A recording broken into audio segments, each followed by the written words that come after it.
ಯಾವಾಗ ಸೂರ್ಯ ಮಕರ ರಾಶಿಗೆ ಪ್ರವೇಶ ಮಾಡ್ತಾನೋ ಆ ಕಾಲವನ್ನು ಸಂಕ್ರಮಣ ಕಾಲ ಅಂತ ಕರೀತಾರೆ. ಅದನ್ನೇ ನಾವು ಸಂಕ್ರಾಂತಿ ಹಬ್ಬ ಅಂತ ಆಚರಣೆ ಮಾಡ್ತೇವೆ. ಮಕರ ರಾಶಿಗೆ ಸೂರ್ಯ ಪ್ರವೇಶ ಮಾಡಿದಾಗ ನಾವು ವಿಶೇಷವಾಗಿ ನದಿ ಮೊದಲಾದವುಗಳಲ್ಲಿ ಸ್ನಾನವನ್ನು ಮಾಡಬೇಕು ಅಂತ ಧರ್ಮಸಿಂಧುಕಾರರು ಅದನ್ನು ತಿಳಿಸ್ಕೊಡ್ತಾರೆ. ನದಿ ಪ್ರದೇಶಗಳಿಗೆ ಹೋಗಿ ಸ್ನಾನ ಮಾಡೋದರಿಂದ ಅದರ ಲಾಭ ನಮಗೆ ಸಿಗತ್ತೆ.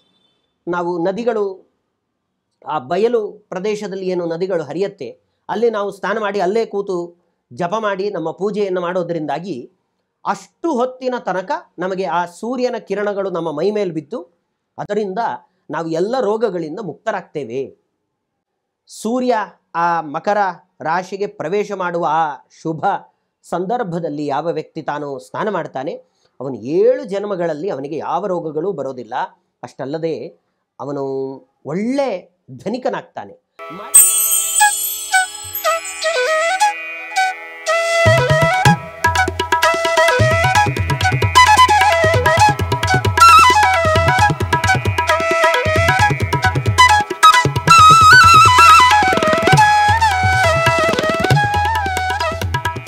ಶ್ರೀ ಗುರುಭ್ಯೋ ನಮಃ. ಹರಿ ಓಂ. ಜಯತಿ ಪರಾಶರಸೂನುಃ ಸತ್ಯವತಿ ಹೃದಯನಂದನೋ ವ್ಯಾಸಃ ಯಸ್ಯಾಸ್ಯ ಕಮಲಗಲಿತಂ ವಾಂಗ್ಮಯಮೃತಂ ಜಗತ್ಪಿಬತಿ ತಪಸ್ವಾಧ್ಯಾಯ ಶುಶ್ರೂಷಾ ಕೃಷ್ಣಪೂಜಾರತಂ ಮುನಿಂ ವಿಶ್ವೇಶಮಿಷ್ಟದಂ ವಂದೇ ಪರಿವ್ರಾಟ್ ಚಕ್ರವರ್ತಿನಂ. ಶ್ರೀ ಗುರುಭ್ಯೋ ನಮಃ. ಶ್ರೀ ವಿಶ್ವೇಶತೀರ್ಥ ಗುರುಭ್ಯೋ ನಮಃ. ನಮ್ಮ ಭಾರತದಲ್ಲಿ ಹಿಂದೂಗಳಾದ ನಮಗೆ ಅನೇಕ ಹಬ್ಬ ಹರಿದಿನಗಳು ವರ್ಷ ಇಡೀ ಆಚರಣೆಗೆ ಬರ್ತಾ ಇರುತ್ತೆ. ನಾವು ಅದನ್ನು ಶ್ರದ್ಧೆಯಿಂದ ಆಚರಣೆ ಮಾಡಿಕೊಂಡು ಬರ್ತಾ ಇದ್ದೇವೆ. ಪ್ರತಿ ವರ್ಷವೂ ನಾವು ಎಲ್ಲ ಹಬ್ಬಗಳನ್ನು ಆಚರಣೆ ಮಾಡ್ತೇವೆ. ಆದರೆ ಆ ಹಬ್ಬಗಳನ್ನು ಆಚರಣೆ ಮಾಡುವಾಗ ಅದರ ಮಹತ್ವ, ಯಾಕೆ ಅದನ್ನು ಆಚರಣೆ ಮಾಡ್ತಾ ಇದ್ದೇವೆ, ಯಾಕೆ ಕೆಲವು ಪದಾರ್ಥಗಳನ್ನು ಇದೇ ಹಬ್ಬದಲ್ಲಿ ಉಪಯೋಗಿಸ್ತಾ ಇದ್ದೇವೆ ಮೊದಲಾದ ವಿಷಯಗಳನ್ನು ತಿಳ್ಕೊಂಡು ಆಚರಣೆ ಮಾಡಿದಾಗ ಅದರ ಮಹತ್ವ ಗೊತ್ತಾಗಿ ಅದನ್ನು ಆಚರಿಸಿದರೆ ಆವಾಗ ನಮಗೂ ಒಂದು ಸಮಾಧಾನ ಇರುತ್ತೆ. ಅದರ ಜೊತೆಗೆ ನಮ್ಮ ಹಿರಿಯರು ಎಷ್ಟೆಲ್ಲ ನಮಗೆ ಉಪಕಾರವನ್ನು ಮಾಡಿದ್ದಾರೆ ಅನ್ನೋದು ನಮಗೆ ಅದರ ಮೂಲಕ ತಿಳಿಯುತ್ತೆ. ಈ ಎಲ್ಲ ದೃಷ್ಟಿಯಿಂದ ನಾವು ಆಚರಣೆ ಮಾಡಲಿಕ್ಕೆ ಹೊರಟಿರುವಂತಹ ಬಹಳ ದೊಡ್ಡ ಹಬ್ಬ ಅದು ಸಂಕ್ರಾಂತಿ ಹಬ್ಬ. ಅದನ್ನು ಸಂಕ್ರಮಣ ಪರ್ವಕಾಲ ಅಂತ ಕರೀತಾರೆ. ಪರ್ವಕಾಲ ಅಂದರೆ ಆ ಕಾಲದಲ್ಲಿ ನಾವು ಮಾಡುವಂತಹ ಏನೆಲ್ಲ ಸತ್ಕರ್ಮಗಳಿದೆ ಅದಕ್ಕೆ ಭಗವಂತ ವಿಶೇಷವಾದ ಪುಣ್ಯವನ್ನು ಕೊಡ್ತಾನೆ. ಏನಿದು ಸಂಕ್ರಾಂತಿ? ಆ ಸಂಕ್ರಮಣ ಕಾಲದಲ್ಲಿ ಏನೇನೆಲ್ಲ ಬದಲಾವಣೆಗಳಾಗುತ್ತೆ, ಅದನ್ನು ನಾವು ಆಚರಣೆ ಮಾಡ್ತಾ ಇರುವ ರೀತಿ ಅದು ಸರಿ ಇದೆಯಾ, ಯಾಕೆ ಕೆಲವು ಪದಾರ್ಥಗಳನ್ನು ಮಾತ್ರ ಉಪಯೋಗಿಸಬೇಕು ಅಂತ ಹೇಳಿದ್ದಾರೆ ಅನ್ನೋ ವಿಚಾರಗಳ ಬಗ್ಗೆ ಕೆಲವು ಅಂಶಗಳನ್ನು ಮಾತ್ರ ನೋಡೋಣ. ಪ್ರಧಾನವಾಗಿ ಅದು ಸೂರ್ಯ ತಾನು ಸಂಚಾರವನ್ನು ಮಾಡ್ತಾ ಮಾಡ್ತಾ ಮಾಡ್ತಾ ಮಕರ ರಾಶಿಗೆ ತಾನು ಪ್ರವೇಶವನ್ನು ಮಾಡ್ತಾನೆ. ಯಾವಾಗ ಸೂರ್ಯ ಮಕರ ರಾಶಿಗೆ ಪ್ರವೇಶ ಮಾಡ್ತಾನೋ ಆ ಕಾಲವನ್ನು ಸಂಕ್ರಮಣ ಕಾಲ ಅಂತ ಕರೀತಾರೆ. ಅದನ್ನೇ ನಾವು ಸಂಕ್ರಾಂತಿ ಹಬ್ಬ ಅಂತ ಆಚರಣೆ ಮಾಡ್ತೇವೆ.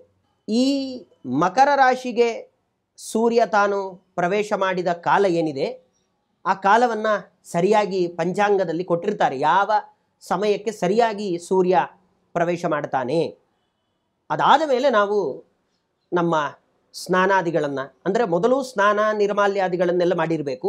ವಿಶೇಷವಾಗಿ ಸೂರ್ಯ ತಾನು ಪ್ರವೇಶ ಮಾಡುವ ಸಮಯವನ್ನು ನೋಡಿಕೊಂಡು ಸೂರ್ಯ ಪ್ರವೇಶ ಮಾಡಿದ ಮೇಲೆ ಪಿತೃಗಳಿಗೆ ತರ್ಪಣಾದಿಗಳನ್ನೆಲ್ಲ ಕೊಡಬೇಕಾಗತ್ತೆ. ಮಕರ ರಾಶಿಗೆ ಸೂರ್ಯ ಪ್ರವೇಶ ಮಾಡಿದಾಗ ನಾವು ವಿಶೇಷವಾಗಿ ನದಿ ಮೊದಲಾದವುಗಳಲ್ಲಿ ಸ್ನಾನವನ್ನು ಮಾಡಬೇಕು ಅಂತ ಧರ್ಮಸಿಂಧುಕಾರರು ಅದನ್ನು ತಿಳಿಸ್ಕೊಡ್ತಾರೆ. ರವಿ ಸಂಕ್ರಮಣೆ ಪ್ರಾಪ್ತೆ ನಸ್ನಾಯಾದ್ಯಸ್ತು ಮಾನವಃ ಸಪ್ತಜನ್ಮನಿ ರೋಗಿ ಸ್ಯಾತ್ ನಿರ್ಧನಶ್ಚೈವ ಜಾಯತೆ. ಸಂಕ್ರಮಣ ಕಾಲ ಮುಖ್ಯವಾಗಿ ಆರೋಗ್ಯಂ ಭಾಸ್ಕರಾದಿಚ್ಛೇತ್ ಅಂತ ನಾವು ಆರೋಗ್ಯವನ್ನು ಭಾಸ್ಕರನಿಂದ, ಸೂರ್ಯನಿಂದ ಪಡ್ಕೊಳ್ತೇವೆ. ನಾವಿವತ್ತು ಬೇರೆ ಬೇರೆ ವಿದೇಶದಲ್ಲಿರುವ ಎಷ್ಟೋ ಜನರನ್ನು ನೋಡಿರ್ತೇವೆ. ಅವರೆಲ್ಲ ಬಂದು ಸಮುದ್ರ ತೀರದಲ್ಲಿ ತಾವು ಕೂತ್ಕೊಂಡು ಆ ಸೂರ್ಯನ ಬೆಳಕನ್ನು ತಮ್ಮ ಮೈ ಮೇಲೆ ಬೀಳಿಸ್ಕೊಳ್ತಾ ಇರ್ತಾರೆ.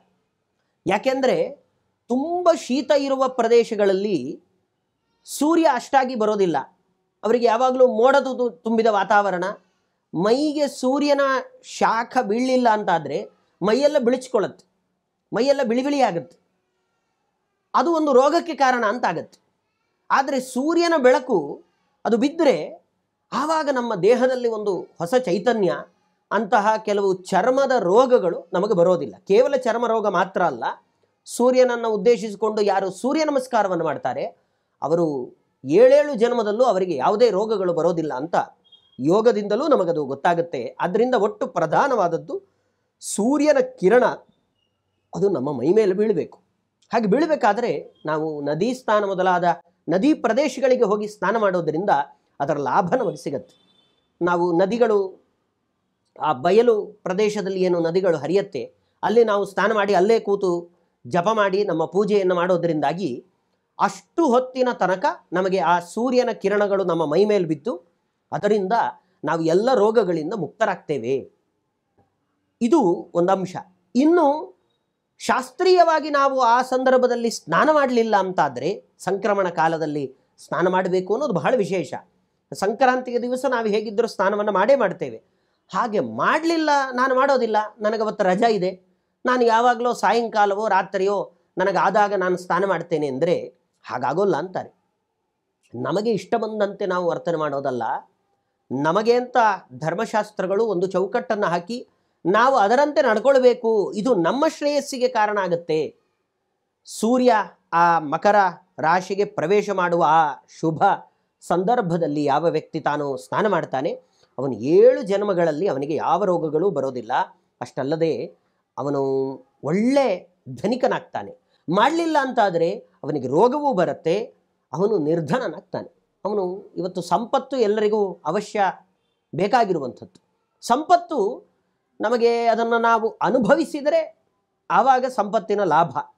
ನಾವು ಚೆನ್ನಾಗಿದ್ದರೆ ತಾನೇ ನಾವು ದುಡಿದ ಸಂಪತ್ತನ್ನು ಅನುಭವಿಸ್ಲಿಕ್ಕಾಗತ್ತೆ. ನಾವೇ ರೋಗ ಬಂದು ಮಲ್ಕೊಂಡ್ರೆ ನಮ್ಮ ಸಂಪತ್ತೆಲ್ಲ ಆಸ್ಪತ್ರೆಗೆ ಹಾಕಬೇಕಾಗತ್ತೆ. ಹಾಗಾದರೆ ಸೂರ್ಯ ನಮಗೆ ಆರೋಗ್ಯವನ್ನು ಕೊಡೋದರ ಜೊತೆಗೆ ನಾವು ಸಂಪಾದನೆ ಮಾಡಿದ ಸಂಪತ್ತನ್ನು ನಾವೇ ಅನುಭವಿಸುವಂತೆ ನಮಗೆ ಅವಕಾಶವನ್ನು ಕಲ್ಪಿಸಿಕೊಡ್ತಾನೆ. ಈ ದೃಷ್ಟಿಯಿಂದ ನಾವು ಆ ಸಂಕ್ರಮಣ ಕಾಲದಲ್ಲಿ ಮುಖ್ಯವಾಗಿ ಸ್ನಾನವನ್ನು ಮಾಡಲೇಬೇಕು ಅನ್ನೋದನ್ನು ತಿಳಿಸಿ ಹೇಳ್ತಾರೆ.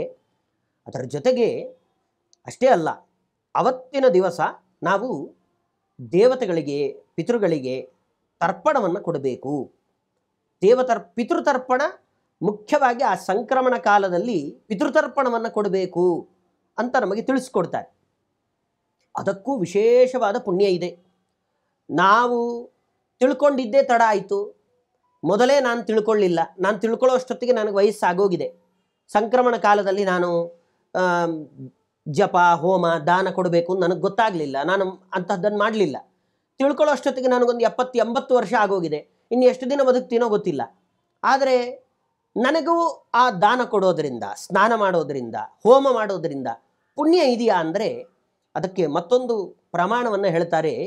ಸಂಕ್ರಾಂತವು ಯಾನಿ ದತ್ತಾನಿ ಹವ್ಯ ಕವ್ಯಾನಿ ದಾತೃಭಿ ತಾನಿ ನಿತ್ಯಂ ದದಾತ್ಯರ್ಕ ಪುನಃ ಜನ್ಮನಿ ಜನ್ಮನಿ. ಅದನ್ನು ಹೇಳಿದರು. ಜನ್ಮ ಜನ್ಮಗಳಿಗೂ ನಮಗೆ ಮತ್ತೆ ಆ ಸಂಕ್ರಮಣ ಕಾಲದಲ್ಲಿ ಹೋಮ ದಾನ ಮೊದಲಾದವುಗಳನ್ನು ಮಾಡುವ ಬುದ್ಧಿ, ಅದಕ್ಕೆ ಬೇಕಾದ ಅವಕಾಶವನ್ನು ಸೂರ್ಯ ತಾನು ಕಲ್ಪನೆ ಮಾಡಿ ಕೊಡ್ತಾನೆ.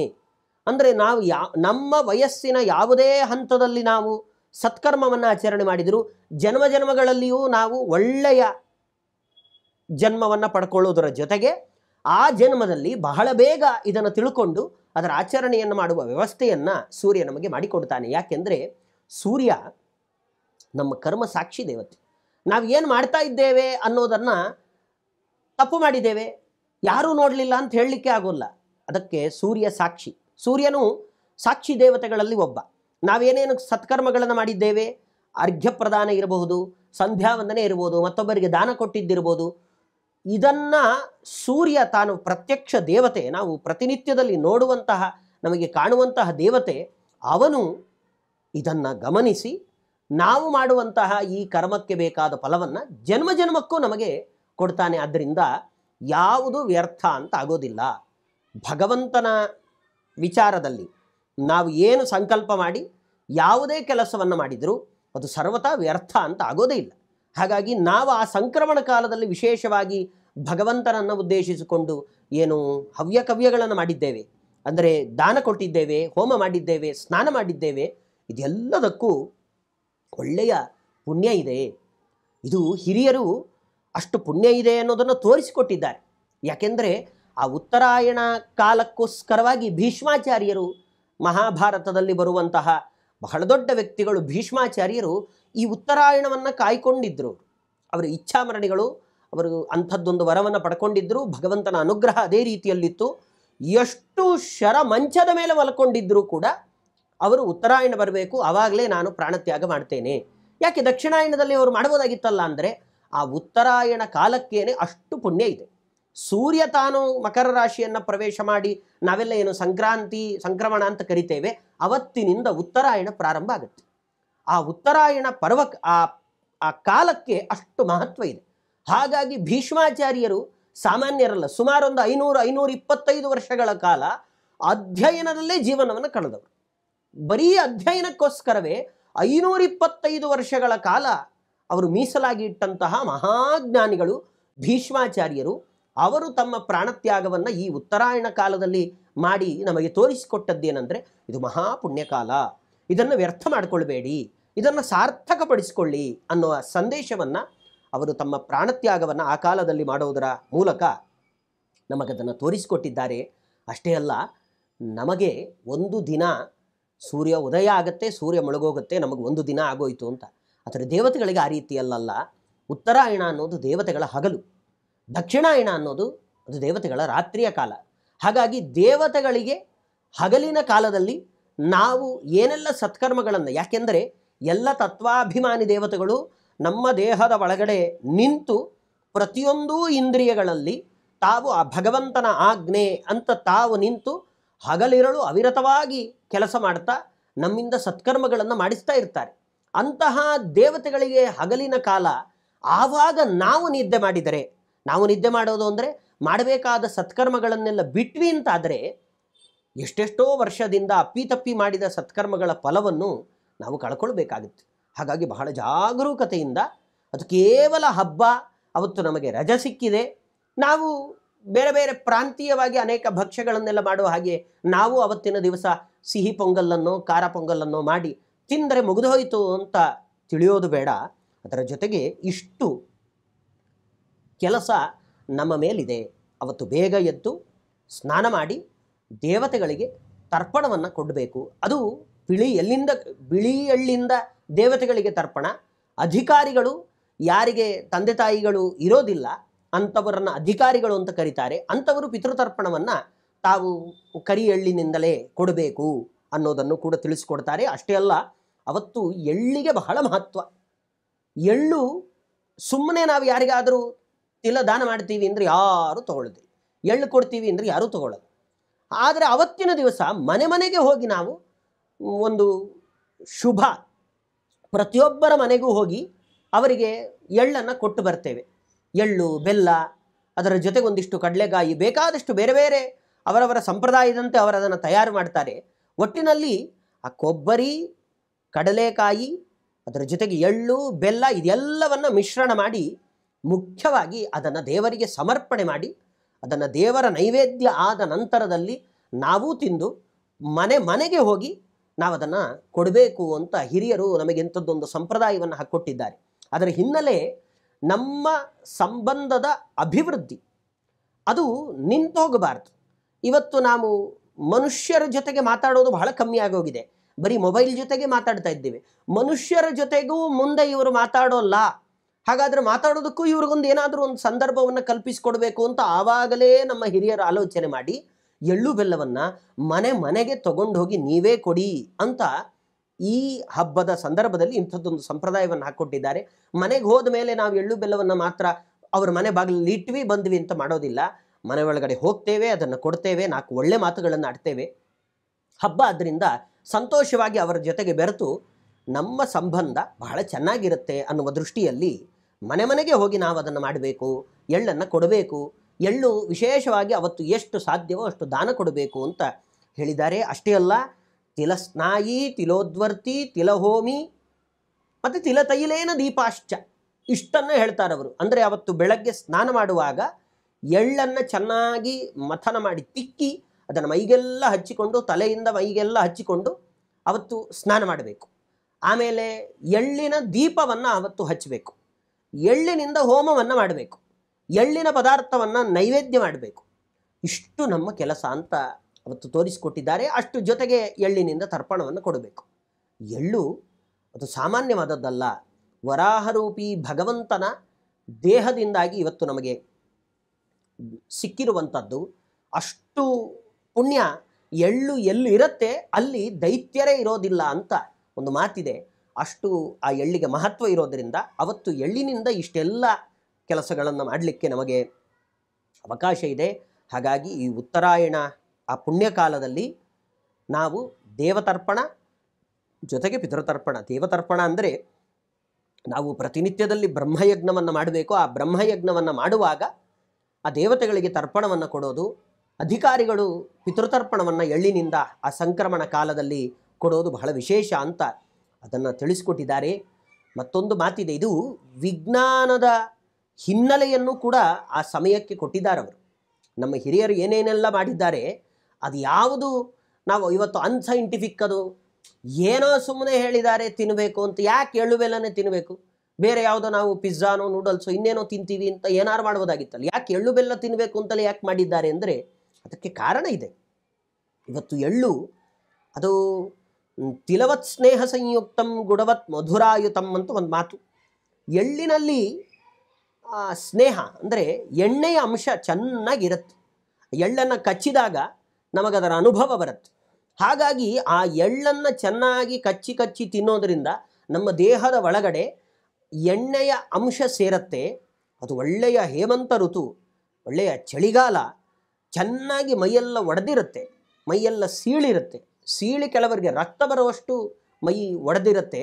ಅಂಥವರು ಆ ತಿಲತೈಲವನ್ನು ಎಳ್ಳೆಣ್ಣೆಯನ್ನು ಮೈಯೆಲ್ಲ ಲೇಪಿಸಿಕೊಂಡ್ರು ಅಂತಾದರೆ ಅವರಿಗೆ ಮೈ ಇನ್ನು ಮುಂದೆ ಒಡೆಯೋದಿಲ್ಲ.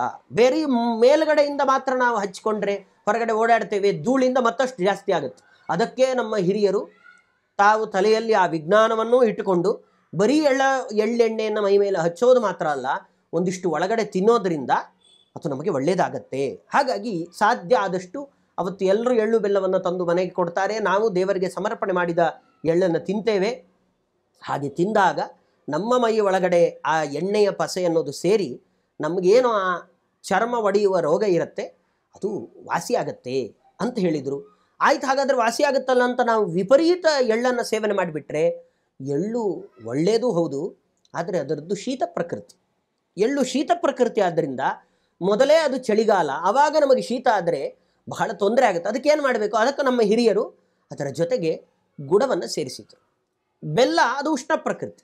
ಶೀತ ಉಷ್ಣಗಳು ಎರಡೂ ಸೇರಿಕೊಂಡಾಗ ಆವಾಗ ದೇಹ ಸಮತೋಲನದಲ್ಲಿರುತ್ತೆ.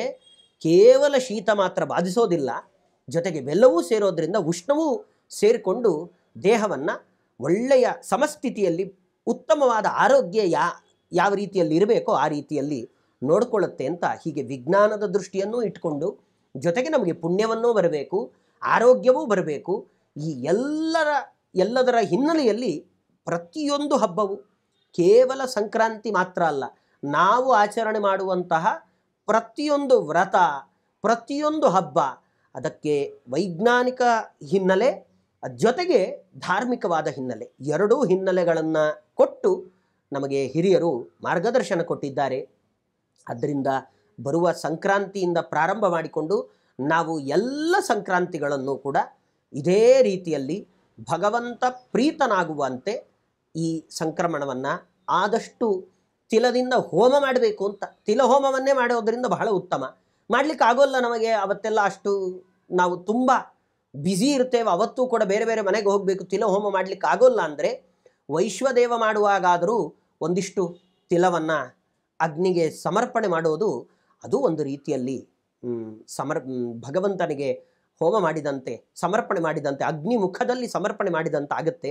ಆದ್ದರಿಂದ ಆ ಸಂಕ್ರಮಣವನ್ನು ಈ ರೀತಿಯಲ್ಲಿ ನಾವು ಸದುಪಯೋಗಪಡಿಸಿಕೊಂಡಾಗ ಅದು ಹಬ್ಬ ಮನಸ್ಸಿಗೆ ಸಂತೋಷ ಕೊಡೋದರ ಜೊತೆಗೆ ಪರಲೋಕಕ್ಕೆ ಬೇಕಾದ ಪುಣ್ಯವನ್ನು ಕೂಡ ಅದು ತಂದುಕೊಡುತ್ತೆ, ಆರೋಗ್ಯವನ್ನು ಕೊಡುತ್ತೆ. ಆ ದೃಷ್ಟಿಯಲ್ಲಿ ಈ ಸಂಕ್ರಮಣವನ್ನು ಬಹಳ ಉತ್ತಮ ರೀತಿಯಲ್ಲಿ ಆಚರಣೆ ಮಾಡೋಣ ಅಂತ ಹೇಳ್ತಾ ಎಲ್ಲರಿಗೂ ಶುಭವಾಗಲಿ, ಮಂಗಳವಾಗಲಿ. ಶ್ರೀಕೃಷ್ಣ ಅರ್ಪಣಮಸ್ತು.